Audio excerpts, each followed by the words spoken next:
Board. We have a long January meeting on Friday and Saturday, which concluded yesterday at 5 o'clock. Friday afternoon, we received the final report of the Article 2 Study Commission with over 200 people watching on Zoom, 200 visitors.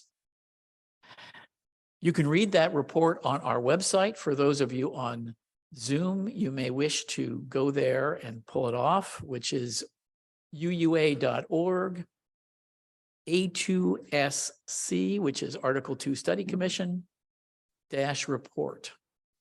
It is their presentation was an inspiring one that caps 2 years of diligent work. Now, on January 8th, I discussed the background and motivation to change the portion of our bylaws where the 7 principles and 6 sources are codified. The commission members spoke with appreciation, even reverence for them, and added that there is an urgent need for more contemporary language that can better serve and direct Unitarian Universalism's present and future.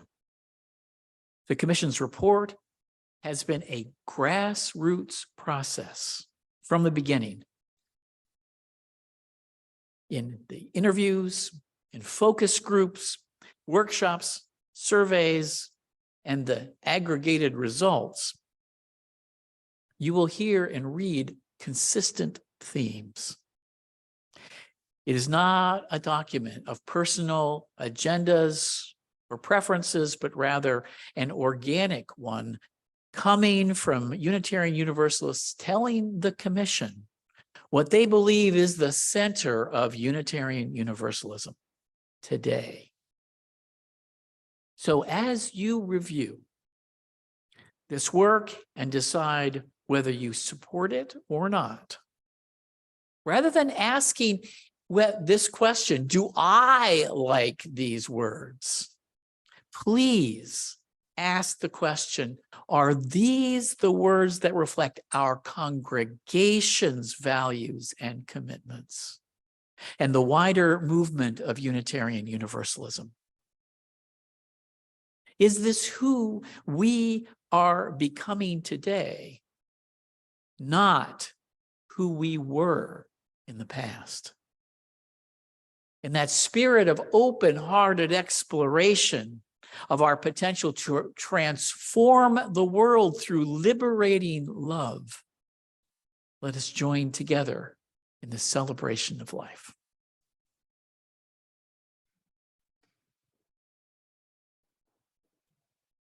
And let us light our chalice together with the words that you'll find in your order of service and also on the screen.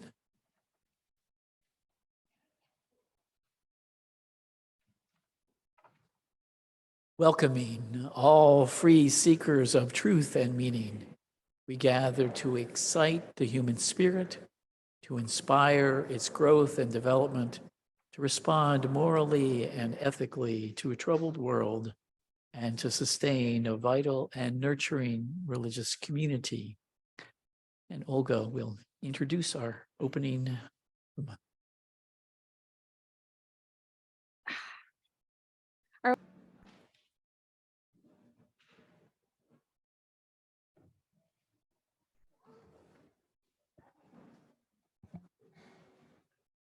In your order of service, you will notice the revised, proposed Article 2 language.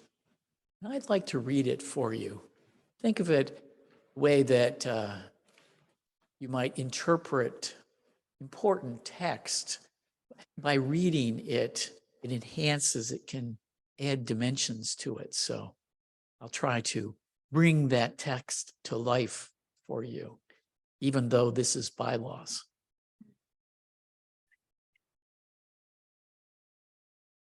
Purposes. The Unitarian Universalist Association will devote its resources to and use its organizational powers for religious, educational, and humanitarian purposes. Its primary purposes are to assist congregations in their vital ministries, support and train leaders, both lay and professional, to foster lifelong faith formation, to heal historic injustices, and to advance our Unitarian Universalist values in the world.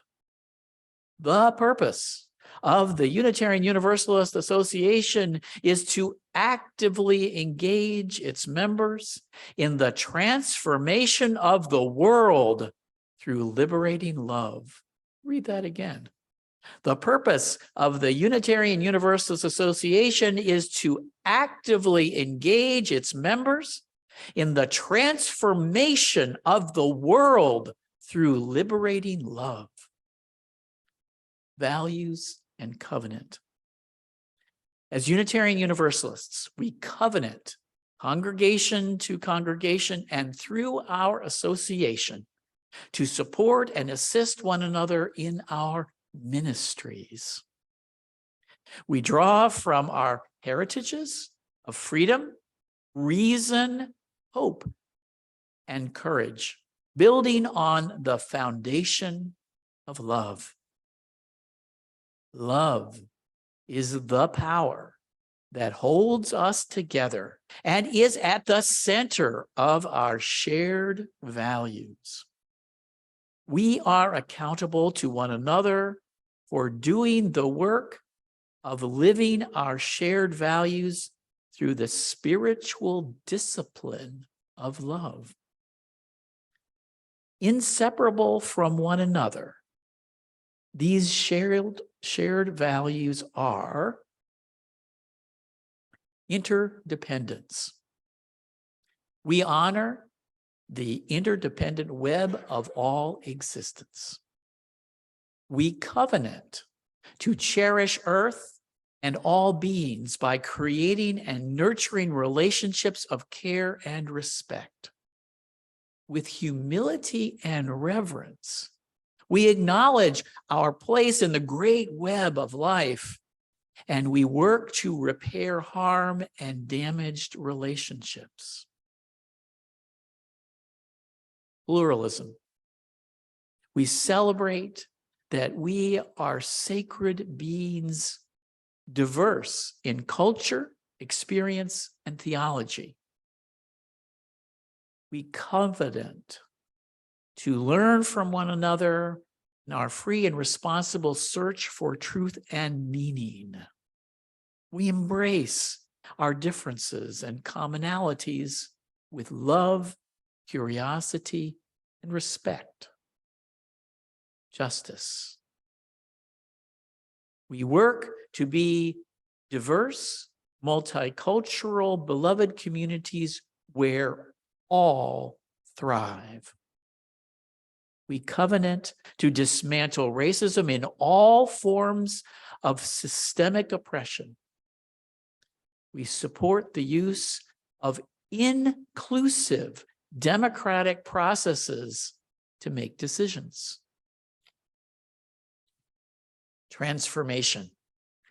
We adapt to a changing world. We covenant to collectively transform and grow spiritually and ethically. Openness to change is fundamental to our Unitarian and Universalist heritages, never complete and never perfect. Generosity. We cultivate a spirit of gratitude and hope. We covenant to freely and compassionately share our faith, presence, and resources. Our generosity connects us to one another in relationships of interdependence and mutuality. Equity. We declare that every person has the right to flourish with inherent dignity, and worthiness. We covenant to use our time, wisdom, attention, and money to build and sustain fully accessible and inclusive communities. Inspirations. As Unitarian Universalists, we use and are inspired by sacred and secular understandings that help us to live into our values. We respect the histories, contexts, and cultures in which we were created and are currently practiced. These sources ground us and sustain us in ordinary, difficult, and joyous times. Grateful for the religious ancestries we inherit and the diversity which enriches our faith, we are called to ever deepen and expand our wisdom. Inclusion. Systems of power, privilege, and oppression have traditionally created barriers for persons and groups with particular identities, ages, abilities, and histories.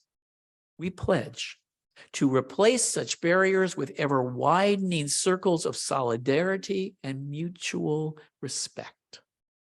We strive to be an association of congregations that truly welcome all persons who share our values. We commit to being an association of congregations that empowers and enhances everyone's participation, especially those with historically marginalized identities. Freedom of belief. Congregational freedom and the individual's right of conscience are central to Unitarian Universalist heritage. Congregations may establish statements of purpose, covenants, and bonds of union so long as they do not require that members adhere to a particular creed. That is the proposal for Article 2, and I encourage you to marinate a little bit in those words. There's a lot in those words as we have a time of silent meditation.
We gather here on Sunday morning, drawn by a common set of values and beliefs, that are challenging to capture in words. Well, each one of us may have a revered source or sources of our values and beliefs. We appreciate participation in a diverse community over one that demands conformity or uniformity. We feel called to advocate for fairness, justice, equity, and compassion and equality. We feel the urgency of climate change, species extinction, and environmental destruction. We recognize our personal and collective responsibility. We advocate for immediate action, both personal and collective. We recognize the limitations of our social, cultural, ethical, moral, and rational understanding, spiritual experience, and inner wisdom. We respond seeking knowledge and personal experience, growth and development for ourselves, for our children, and for our youth. And we need contemporary language to put these intuitively sensed values into words. This is what the Unitarian Universalist Association recognized back in 2017. The UUA Board created and defined a charge for the Article 2 Study Commission in 2020. The commission began its work in the fall of that year. Part of the reason for the commission was to consider the integration of the 8th principle that we passed last May. Here are a few quotes from the UUA's charge to the commission to give you a sense of the scope of work they were given. The Commission on Appraisal, another UU institution, in its report, Engaging Our Theological Diversity, cites Robert Miller's study of Unitarian Universalism, stating, UU's ranked loving as an instrumental value and mature love as a terminal value more highly than did respondents from other groups, religious or non-religious. Dr. Cornell West says that justice is what love looks like in action, in public. Our commitment to personal, institutional, and cultural change rooted in anti-oppression, anti-racism, and multiculturalist values and practices is love in action and should be centered in any revision of Article 2. The new purposes and principles should guide us in the transformation of ourselves, our communities, and our faith into active networks of collective care, restoration, and justice. The commission is charged with reviewing all sections of Article 2 and is free to revise, replace, or restructure them as needed to meet the objectives stated above. There is nothing sacred about the number of principles or sources or their specific wording or in the way that the Article 2 is laid out. We encourage creativity. The board would like to see an Article 2 that is inspirational, memorable, and poetic. The language should be inclusive and welcoming and explicitly anti-racist. In the charge, the board directed the commission to seek out stakeholders within Unitarian Universalism, such as congregational leaders, both lay and professional, identity groups like Black Lives of UU, UU LGBTQIA, and disability organizations within our association, philosophical and theological groups like the UU Pagans, UU Buddhists, UU Christians, UU Humanists. UU issue groups like UU Ministry for Earth, the Unitarian Universalist Service Committee, former UUs who have left, inactive UUs who retain UU identity, and regular UUs like you and me. They did workshops at 2 of our general assemblies, many focus groups, and surveys. They received feedback from over 10,000 Unitarian Universalists. Their first draft proposal went out in September, followed up many feedback sessions. The draft that you are seeing today includes over 100 revisions from that first draft. I counted them up with Microsoft Word in the comparison feature. So let's dig into this proposal that you have in your insert in your order of service. The big change is taking the principles and sources and converting them into 7 one-word values. Each value has a short sentence, elaboration of that value, followed by a commitment, a promise in response to asserting that value. Instead of covenanting to affirm and promote, as the old list of principles did, each value has a specific special promise or promises to go with it. This sets up a guide for action as an institution and as individuals in relationship to that value. This is love in action with accountability built in. It defines us as a faith of transformational action, not a religion of self-satisfied self-righteousness. As directed and affirmed by their charge, research, listening, and study, the Commission did put love at the center of our faith, from which the 6 values spring.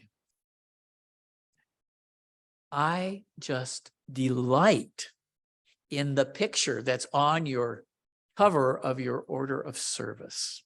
And there it is up here too. It's a visual representation with verbal description of how they interact with each other. And in the report on Friday, it was made crystal clear that there is no order in the way that they're up there. And so I hope, I couldn't do it myself right now, but I'd like to have an animated version of this where they circle around. Wouldn't that be cool? Hopefully we can make that happen. Love is the core value, as I spoke about last week, with a very expansive definition of the word that reaches beyond the personal and the emotional. At the core of love is a transpersonal commitment that sees oneself as part of a social network that's greater than oneself. For those who are theists, this is the love of God. For atheists, it could be framed as the social value of the common good, maybe unconditional positive regard. However framed, together we thrive, divided, fall apart. Care, compassion, sympathetic joy, loving kindness, and recognition of inherent worth and dignity are all ways of approaching the definition of love expressed in this central value that affirms our social existence. 5 of the 7 values are clear derivatives of the existing 7 principles. Each borrows language from them, yet combines and refines the language, focusing them through the use of one word. The interdependence value is the one most obvious recasting of the seventh principle, honoring the interdependent web of all existence. Interdependence has only become more important to us due to the environmental problems I described earlier. The verbs, however, are different in this version. Not respect, but cherish Earth and all beings. Relate to the earth with care and respect. Rather than seeing the world through our dominion to do with it what we want, we must first find our place in the great web of life with humility and reverence. And we need to commit to repair the world. This is a significant expansion of the seventh principle, which I hope and expect will find favor with many, if not all of us. Pluralism is a condensation of much of the language that honors difference in the current principles and sources. It also retains the language of a free and responsible search for truth and meaning.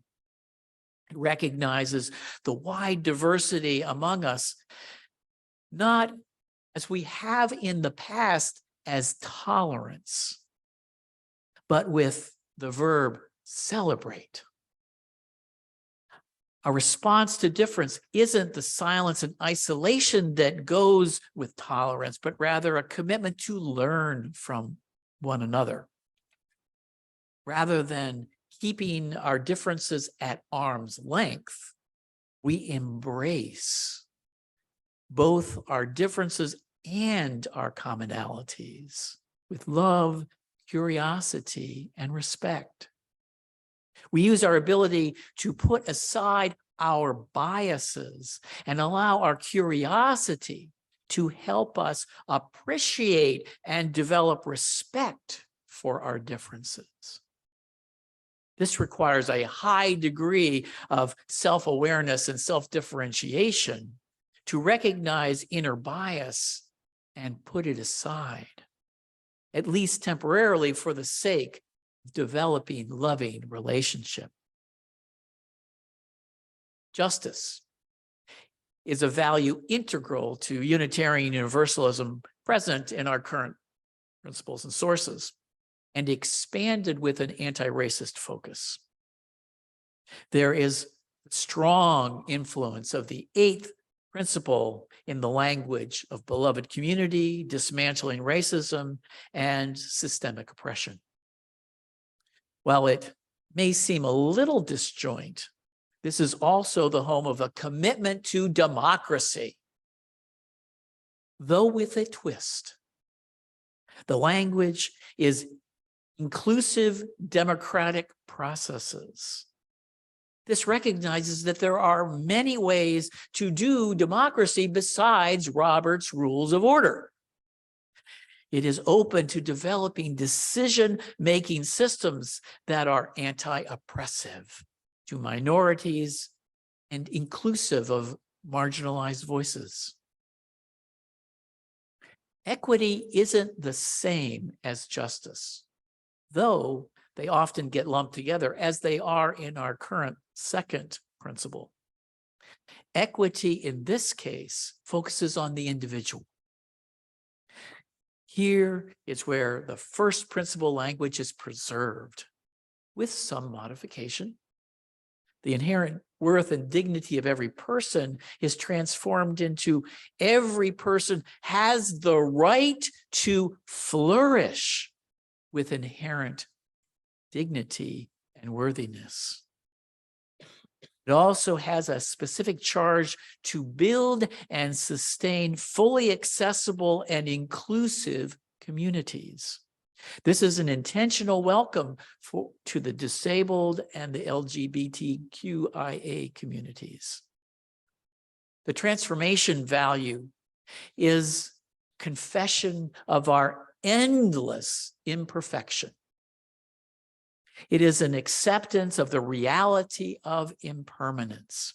No utopian vision is permanently achievable. We are forced to adapt to a changing world. That means none of us can sit back and assume we've got it all worked out, all the answers to all the world's problems for ourselves. We might know more or less than others, but none of us knows it all. We must commit to a lifelong process to grow personally and collectively, and to develop rationally, intellectually, morally, ethically, spiritually. There is no idealized past to return to. There is no perfected theology or philosophy to enact. We are forever growing and developing. We discover we are going the right way by reviewing and evaluating the results of ours and others' actions. We are moving toward greater interdependence, greater justice, greater equity, more pluralism, more love. The last value is a new one, but I hope it's familiar. But it hasn't been stated clearly before. Generosity, defined as cultivating a spirit of gratitude and hope. The key verbs are to share and connect with one another freely and compassionately. Our members and friends highly value the spirit of community we nurture intentionally here. To support a community requires time, talent, and treasure. Generosity is especially meaningful to me because of the connection to the Buddhist concept of dana, Pali word for giving. Dana is an antidote to the poison of greed and craving. Generosity helps one release the grip of craving and wanting.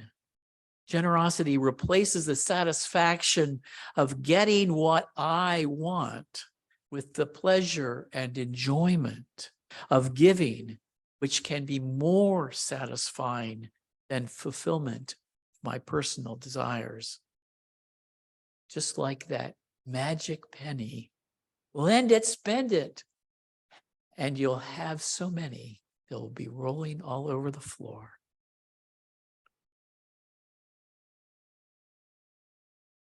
The more challenging change may not be the changes to the principles, but the elimination of the 6 sources.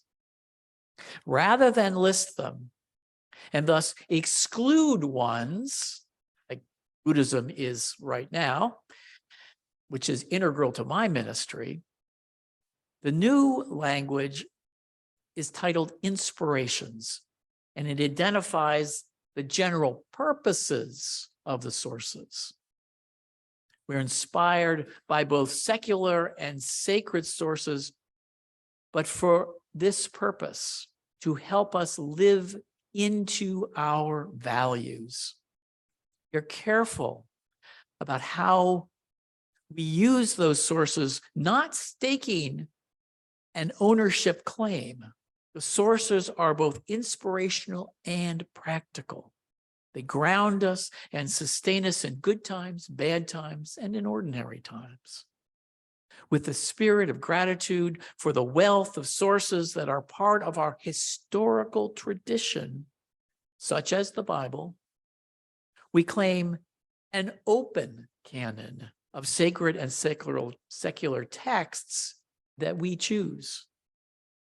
Their purpose for us is to deepen and expand our wisdom. Finally, there are changes to the other 3 sections, but I'm going to leave those to another day.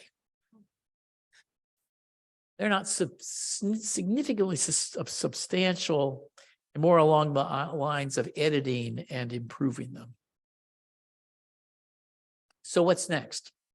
The UUA Board has approved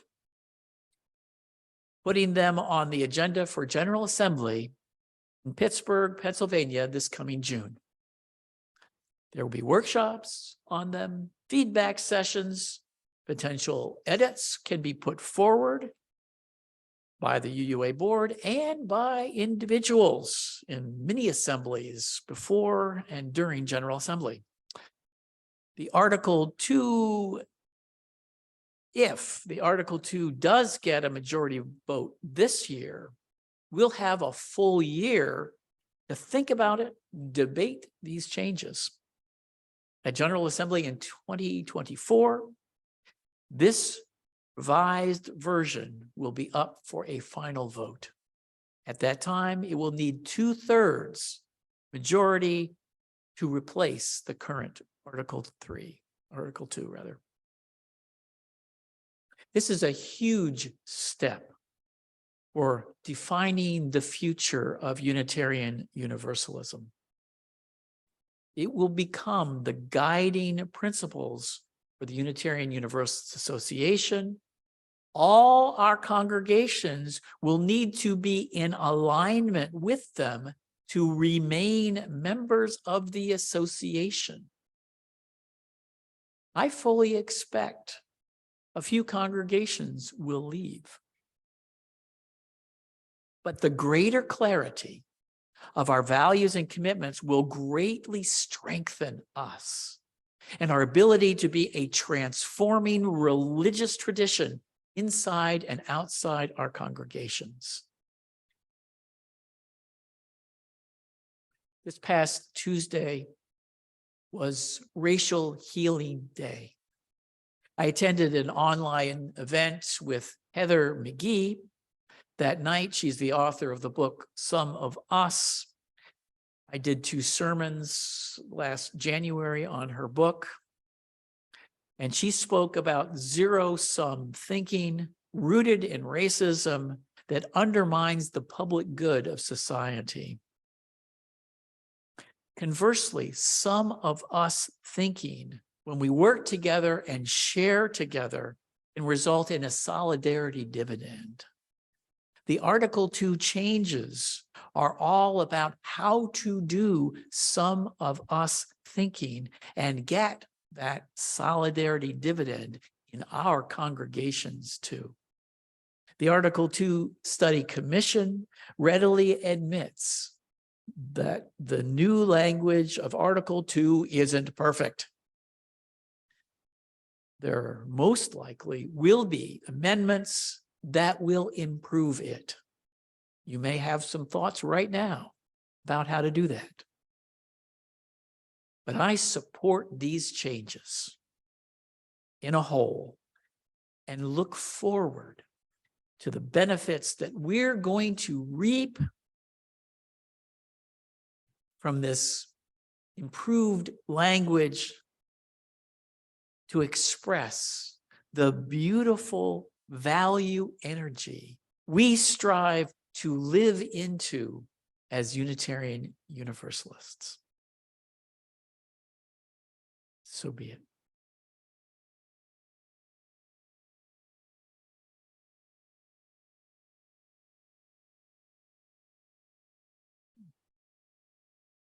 Speaking of generosity.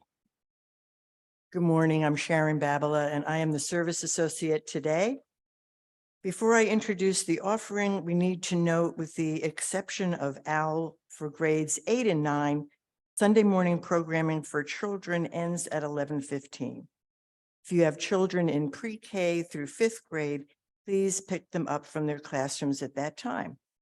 Older kids will be released on their own at 11:15 to reconnect with their grown-ups. Please feel free to leave the service when it's time to pick up your children. An important way that we celebrate life each Sunday is by offering an opportunity to practice generosity. Members and friends support our congregation with an annual pledge paid throughout the year. Another way to support the good work of this congregation is by making a generous contribution as we pass the plate, or via one of the options shown on the next slide. And this is also Focus Food Pantry Sunday. There are envelopes in your order of service that you can put cash into. Please do not seal the envelopes so we can reuse them, or put a check into the plate and we'll donate it to Focus Food Pantry. If you are joining us virtually, you can click on the tiny URL link in the chat window to contribute, or you can send a text, the number shown on the screen. The examples on the slide show how to label your text to indicate the amount and purpose of your gift. We must now say goodbye to our Facebook friends. Consider joining us on Zoom next time, or visit us in person at 405 Washington Avenue, Albany. You can find more information at albanyuu.org.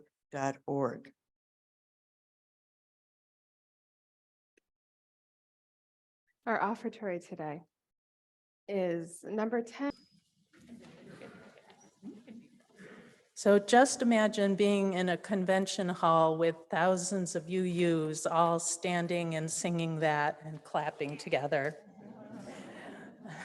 General Assembly is where we as congregations come together to make important decisions for the Unitarian Universalist Association, as Sam has told us.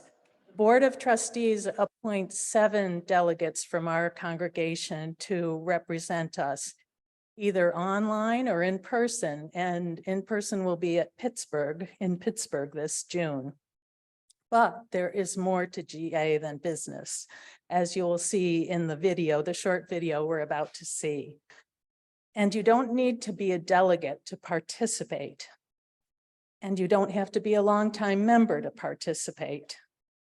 The last time we had an in-person General Assembly within driving distance, we had nearly 30 members from this congregation that attended, all or part. So you can find out more about General Assembly and how to participate in your weekly Windows email, or by talking to me after the service, or by talking to some of the many other members who have participated in General Assembly. And I would just ask, if you have participated either in person or as an online participant in General Assembly, would you either stand or raise your hand or post something in the chat, just so people know these are other people you can talk to about the transformative experience of participating in General Assembly. Thank you.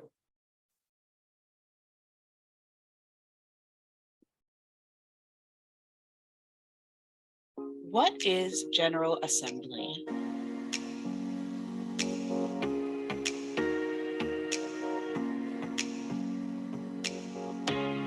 General Assembly, also known as GA, is the annual gathering of Unitarian Universalists. GA is where we conduct the business of the association, connect with friends and colleagues, and explore the theological underpinnings of our faith. It's also a chance to experience moving worship services.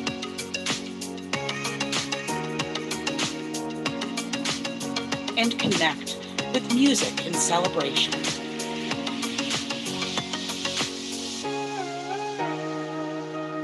GA offers so many opportunities, from unforgettable programs to multi-platform learning opportunities.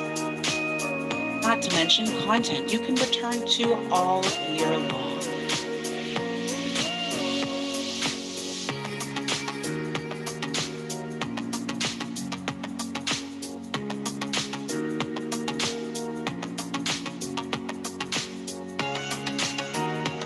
whether it be online, on-site, or a mixture of both. GA brings us together, demonstrating all the ways we are called into faithfully becoming.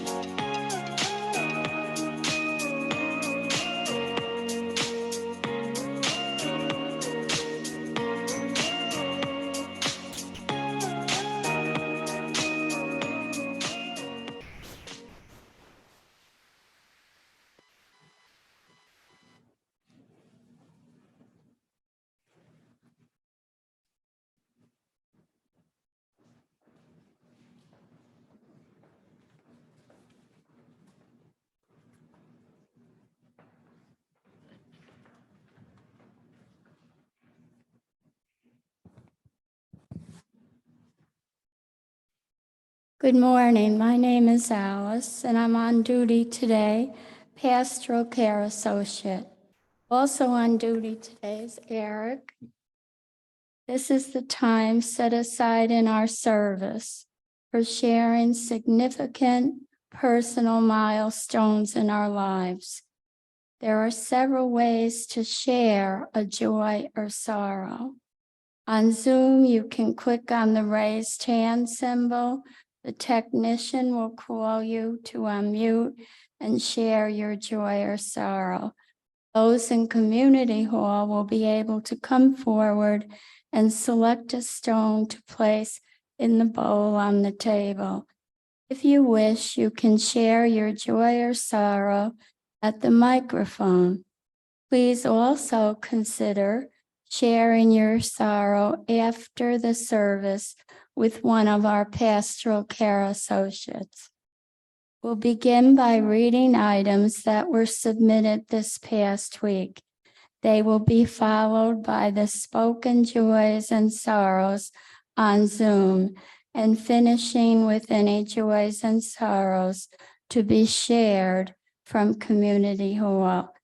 Kate will read aloud those that have been submitted in advance. We have no pre-submitted joys or sorrows at this time, so we Thank you, Kate. move to Zoom. And those who wish to state their joy or sorrow on Zoom?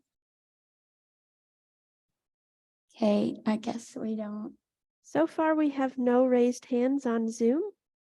Okay, so now we will invite those wishing to move a stone are now invited to come forward.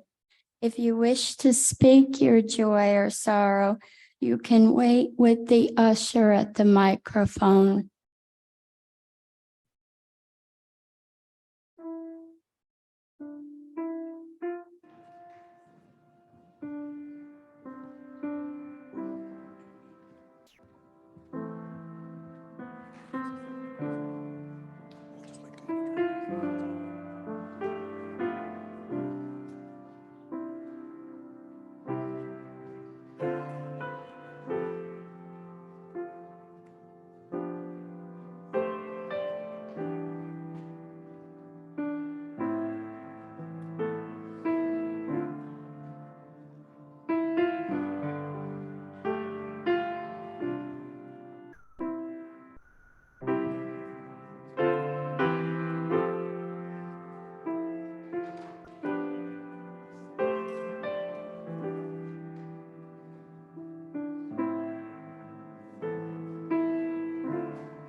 Good morning. My name is Jay Holly, and my joy today is that yesterday I got to be a part of a reception at the Bethlehem Library. I've been working with a group in Bethlehem called We Are Bethlehem, working to promote diversity and social justice in Bethlehem. There is an exhibit on display at the library through the end of the month where we've been collecting profiles from folks around the city of Bethlehem, telling their stories, sharing who they are, really celebrating the richness of the community. So if you have a chance to stop by the Bethlehem Library to see the exhibits, you might recognize one of the faces. But it's really just a wonderful exhibit. And if you want to know more about the project, you can go to wearebethlehem.org. Good morning. I'm Jan McCracken. I'm sharing my joy and gratitude for yesterday's Open Questions Cafe. I think all the values that Sam was pointing to in that circle today were being put into lively play. We were exploring what we want more of as a congregation, what we want less of, and we really were putting a lot of our thoughts on the table, lots of food for thought. So at the risk of announcing, you can still contribute your thoughts. Yesterday wasn't everybody's cup of tea, and there was only coffee. Maybe there was tea, but it really wasn't everybody's cup of tea to come and be so lively and energetic and noisy. And then we had some wine and beer and refreshments later and so on. And not everybody wants to do that, but you can write your thoughts. So look just go to your weekly windows on your email, and there's nice links. There's a Google form that's really simple to fill out, and we've already gotten some provocative thoughts about what does this place mean to you. So see me at coffee hour, any board members that were there or anybody else who was there. Who was there, by the way? See, we had about 50 people.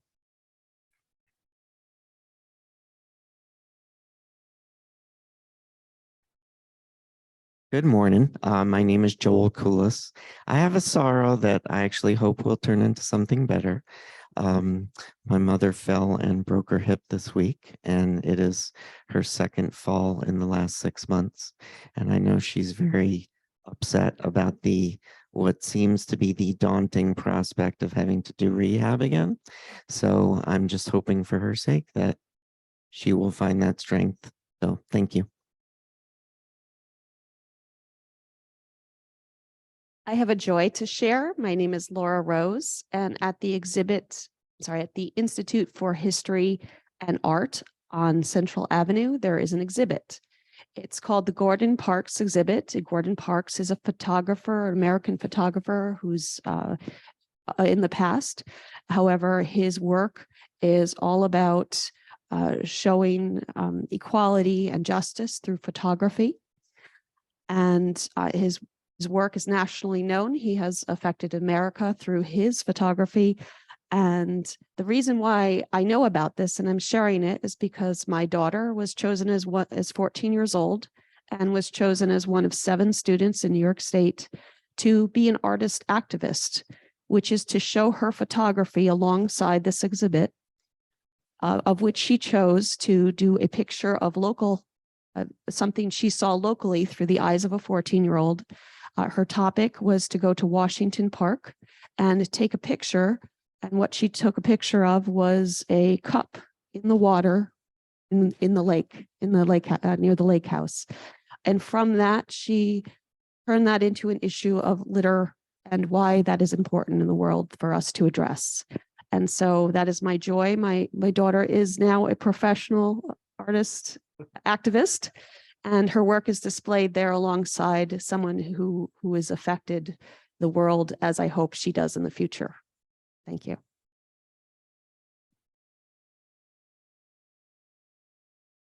Good morning, I'm Karen Kaufman. I have a joy to share, which also has to do with photography.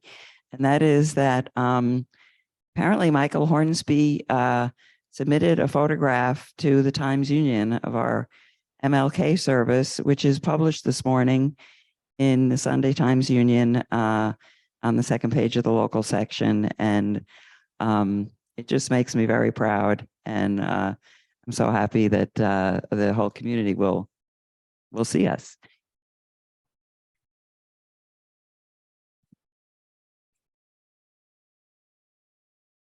As I select a stone on behalf of those joys and sorrows that are left unspoken, let us hold all that we have heard and felt in our hearts.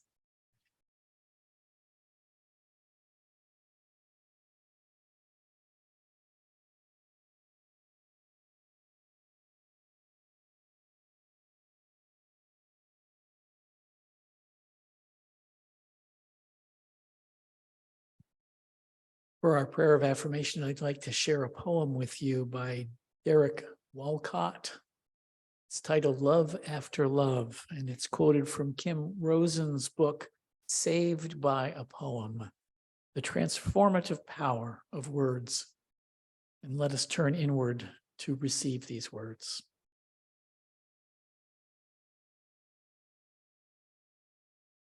The time will come when with elation you will greet yourself arriving at your own door in your own mirror, and each will smile at the other's welcome and say, "Sit here, eat."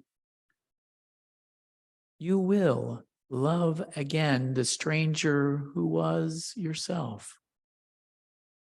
Give wine, give bread, give back your heart to itself, to the stranger who has loved you all your life, whom you ignored for another, who knows you by heart. Take down the love letters from the bookshelf, the photographs, the desperate notes. Peel your own image from the mirror. Sit, feast on your life. So be it.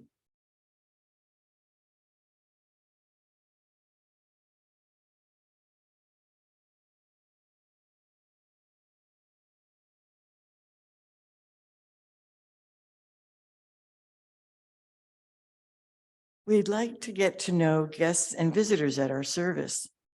If you'd like to tell us who you are and where you're from, those here in Community Hall should stand or raise your hand. Usher Dawn will bring you a microphone so that everyone can hear you. Those joining us on Zoom can click on the raised hand symbol. Our technician will invite you to unmute and introduce yourself. You can also click on the visitor link you'll find now in the chat window. Is there anyone on Zoom? Oh, here we go. We have no raised hands on Zoom at this time. Okay. My name is Tom Atkins. I'm proud son of Pastoral Counselor House. Welcome.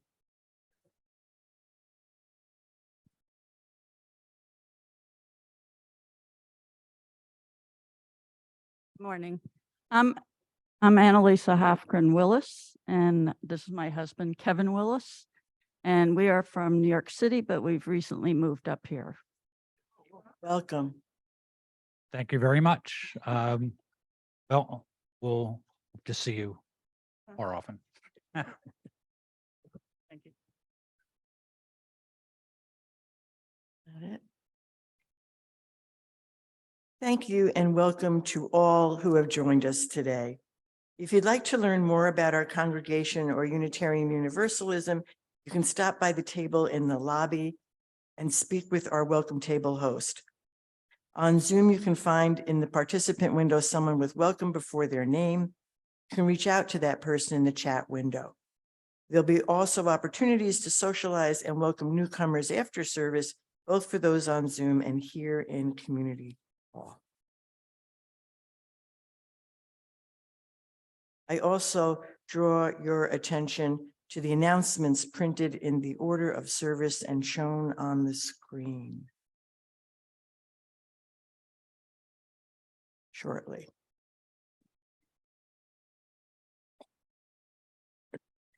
It's okay.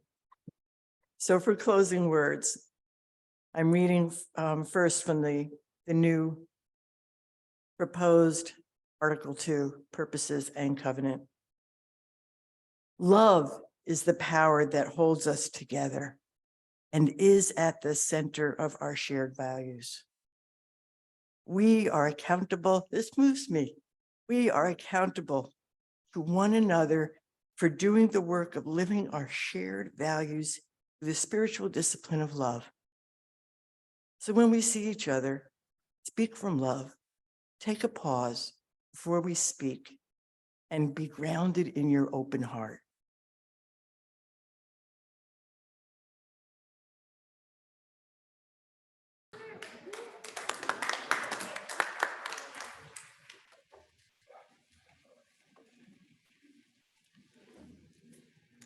Please join me in the words on the screen or in your order of service to extinguish our chalice. We extinguish this flame, but not the light of truth, the warmth of community or the fire of commitment.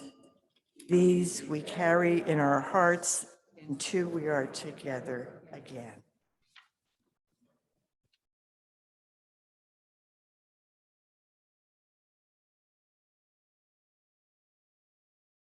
Those on Zoom are encouraged to join a breakout room for conversation and fellowship. You can click to accept the breakout room assignment when it appears on your screen. Those in Community Hall are invited to attend coffee hour. We especially encourage guests and visitors to join us for coffee and refreshments. Anyone on Zoom or in Community Hall is welcome to attend a congregational response to discuss the service topic. You can stay in this same Zoom meeting right here in Community Hall. Discussion will begin in a few minutes. Those wishing to socialize with others are asked to exit Community Hall so that the congregational response can start promptly. We're glad you joined us today. This concludes our service.